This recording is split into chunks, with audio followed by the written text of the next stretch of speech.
Dans chaque grande révolution technologique, il y a des histoires, des promesses et parfois des missions inachevées. Aujourd'hui, on va s'intéresser à celle de deux véritables géants qui ont bouleversé notre monde, mais qui ont laissé derrière eux une question fondamentale sans réponse. Alors, la grande question, c'est ça. Pourquoi ces deux pionniers, après avoir tout changé, ont-ils laissé leur mission incomplète? C'est le petit mystère qu'on va tenter de percer ensemble.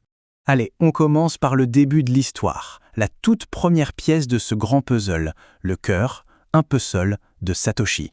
Satoshi Nakamoto nous a donc offert Bitcoin. Pour bien comprendre, on peut voir ça comme le cœur, un système vraiment révolutionnaire qui a prouvé une chose folle. L'argent peut très bien exister sans banque, sans autorité centrale. C'est devenu une sorte d'or numérique, une réserve de valeur super solide. Sauf qu'il y a un hic, un problème de taille. Un cœur, tout seul, ça ne peut pas vivre. Il lui faut un corps. Et Bitcoin, c'est devenu ce trésor enfermé dans un coffre-fort. Il a une valeur immense, on peut se l'échanger, mais il lui manque, disons, les bras et les jambes pour vraiment faire partie de notre vie de tous les jours. Passons maintenant à la deuxième pièce maîtresse du puzzle. On va parler du corps, mais un corps emprunté, celui de Vitalik. Et là, Vitalik Buterin arrive avec Ethereum. Si Bitcoin était le cœur, alors Ethereum, c'est clairement le cerveau. C'est ce fameux système de smart contract qui a en quelque sorte donné une intelligence, une capacité créative à la blockchain. C'est ce qui a permis de commencer à construire des applications complexes. Mais c'est précisément là que se trouve la faille fatale même. La grande promesse, c'était de bâtir le Web 3.0, un Internet vraiment décentralisé. Le problème, Ethereum, pour fonctionner, il tourne sur l'infrastructure du Web 2.0, c'est-à-dire les serveurs d'Amazon, de Google, bref, des géants super centralisés. Pour faire simple, on a un cerveau de génie qui vit dans le corps de quelqu'un d'autre.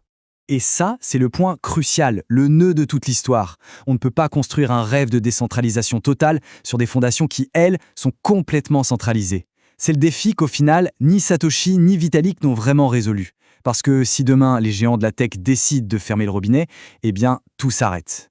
Bon, ça nous amène logiquement à un tout nouveau chapitre. Comment fait-on pour forger cette fameuse pièce finale, celle qui manque à ce grand puzzle?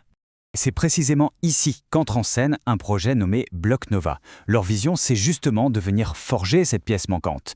Le projet, c'est WebGold et l'objectif est clair, construire enfin un corps complet et surtout indépendant pour ce nouveau monde numérique. Alors, c'est quoi la stratégie? En fait, elle se résume en 3 grandes étapes. D'abord, il faut bâtir un corps qui soit puissant, tout un écosystème avec un moteur de recherche, de l'IA, des outils de création. Ensuite, et ça c'est vraiment le point clé, il faut posséder son propre corps, se libérer pour de bon de la big tech grâce à un système d'exploitation et un cloud décentralisé.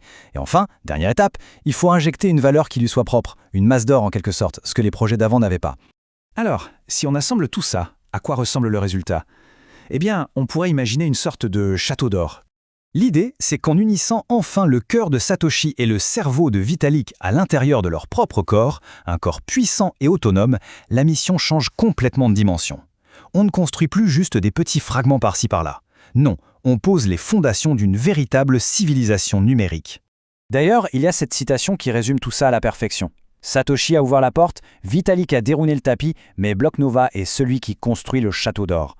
C'est une image assez parlante qui remet bien en perspective chaque grande étape de cette aventure.